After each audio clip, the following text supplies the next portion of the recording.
we've talked a lot about our beliefs and our values.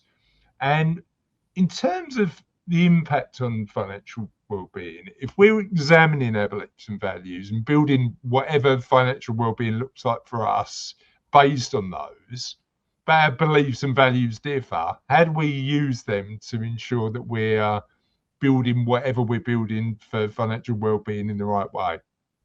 Well, most people, I think, don't sit down and actually consider what their values actually are. Yeah. You know, if you said to somebody, so what are your values? Well, I'm nice and I look after my family and I'm kind to people that I know.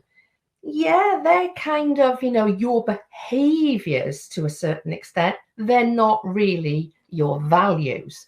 So it is about drilling down to what are the values that are leading you to live your life in the way that you are. Yeah. Are you comfortable with some of the values that you have chosen as far as your behaviors are concerned?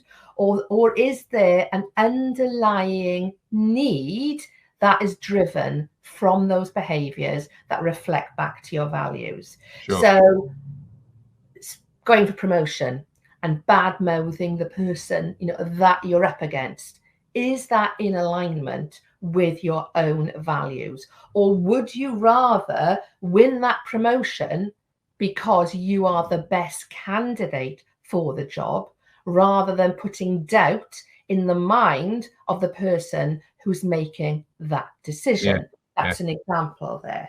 So I think for me, and something I encourage my clients to do, is to actually sit down, write down their top 10 values, and then to order them so they actually have their top 3. And the way to do that is to write down what you think are your top 10 and then say from top down, if I could have that, so if I could have financial freedom, my second one being fun, if I could have financial freedom, but I couldn't have fun, would that be okay? Not sure. Maybe actually I'd rather have fun than financial freedom. That means I have to move fun to the top of my list.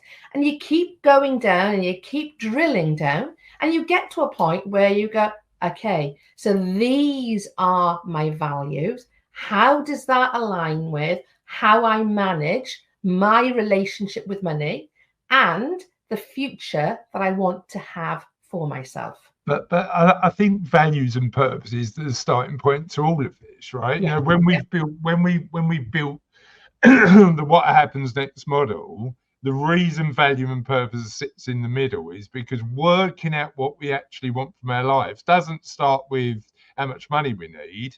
It starts with who do we stand for, who do we want to be, and what represents us as humans, so that we can do it.